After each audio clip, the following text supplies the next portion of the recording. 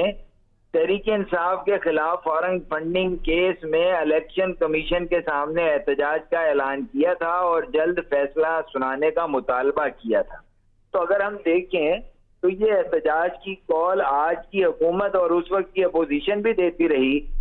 اور اس وقت کی حکومت نے جو آج اپوزیشن میں ہے پھر سے احتجاج کا اعلان کیا ہے۔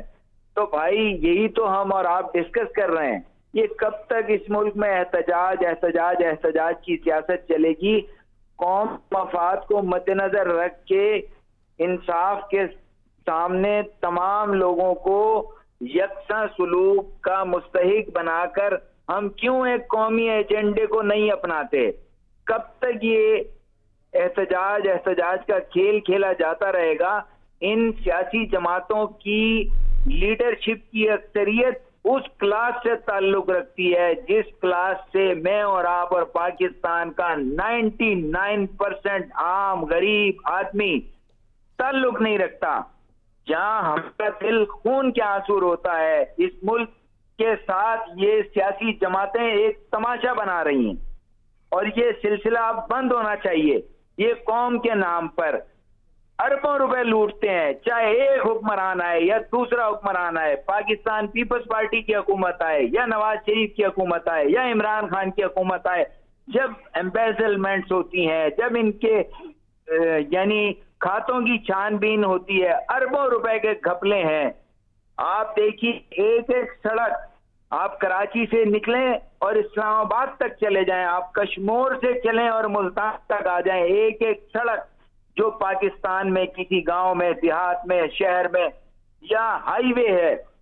وہ کئی بار بن چکی ہے، اس کی پیمنٹ نکال دی گئی پاکستان کے سرکاری خزانے سے، لیکن کیا ہماری سڑکیں درست ہیں؟ یہ قوم کو سب مل کر گدھوں کی طرح نوچ رہے ہیں۔ کب تک یہ اس قوم کو نوچتے رہیں گے؟ کب تک یہ اس ملک کو نوچتے رہیں گے؟ میں ان تمام سیاسی جماعتوں سے کہتا ہوں کہ یہ ملک ہے تو ہم اور آپ ہیں۔ آپ حاکم اس لیے بنتے ہیں کیونکہ یہ ملک موجود ہے۔ اگر اللہ کرے اللہ نہ کرے یہ ملک نہ رہا، تم سارے اپنے گھروں کو لوٹ جاؤ گے۔ اس ملک کو تم نے کبھی اپنا گھر سمجھا ہی نہیں ہے، اس ملک کو تم اپنا ملک سمجھتے ہی نہیں ہو، ورنہ یہ رویہ اپنا کر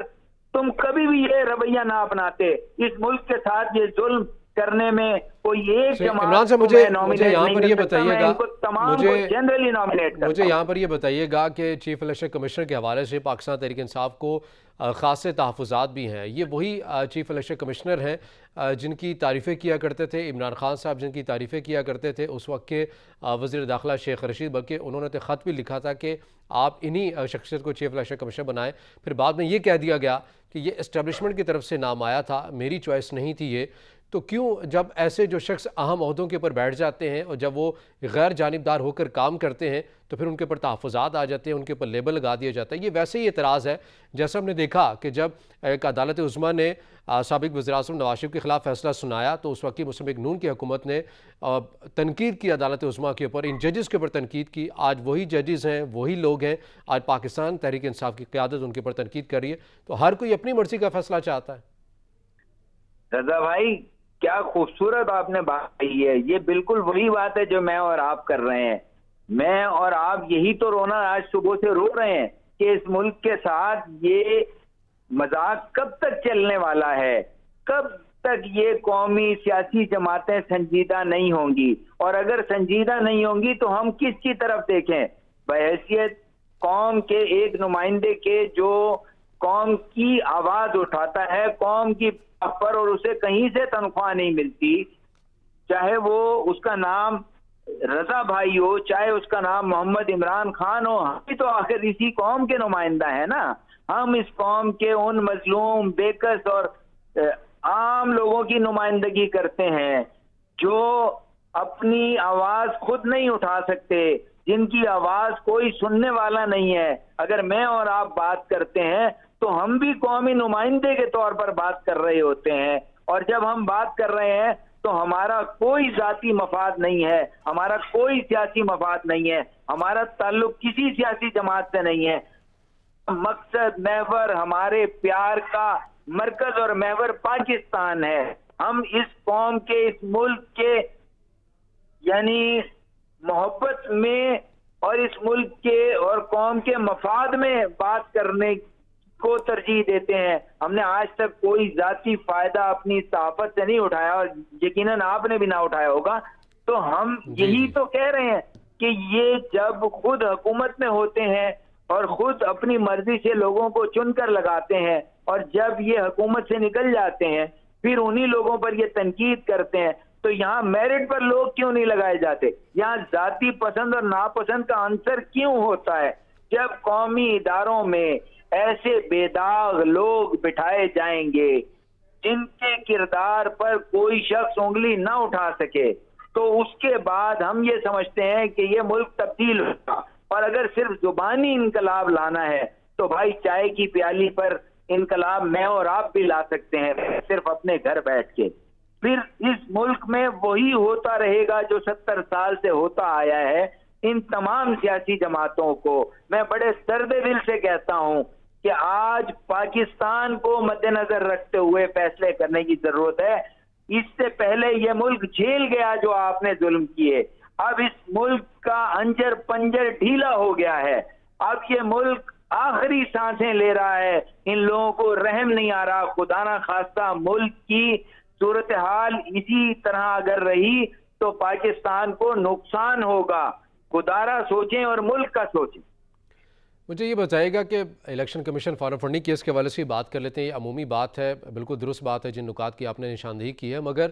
آپ سمجھتے ہیں کہ پاکستان تحریک انصاف کو واقعاً فارم فنڈنگ کیس کے حوالے سے تحفظات ہیں اور خود کو خطرے میں محسوس کرتے ہیں کہ ایسا کوئی فیصلہ آ جائے گا جس کی بنا کے اوپر ہماری پوری جماعت جو ہے وہ ایک بالکل اس کا خاتمہ ہو جائے گا، یا پھر اس کو دیوار کے ساتھ لگا دیا جائے گا؟ کیونکہ اسلام آباد ہائی کورٹ کے بھی ایک رائے جو ریمارکس ہے جج کے وہ یہی سامنے آئے ہیں کہ آپ کو پتہ ہونا چاہیے کہ اگر یہ فیصلہ آپ کے خلاف آ گیا تو آپ کے چیئرمین اور آپ کی پوری جماعت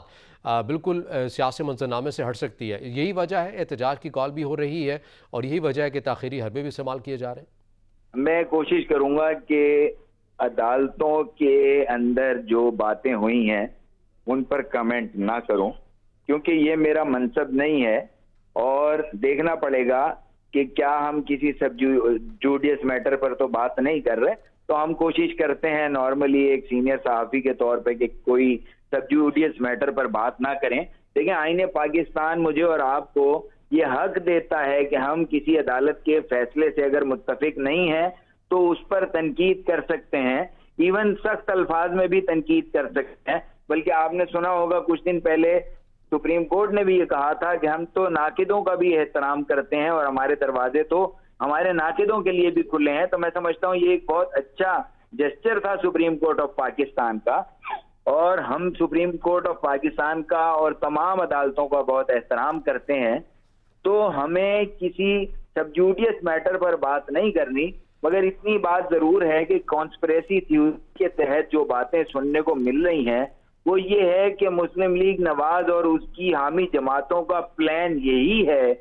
کہ فورن فنڈنگ کیس میں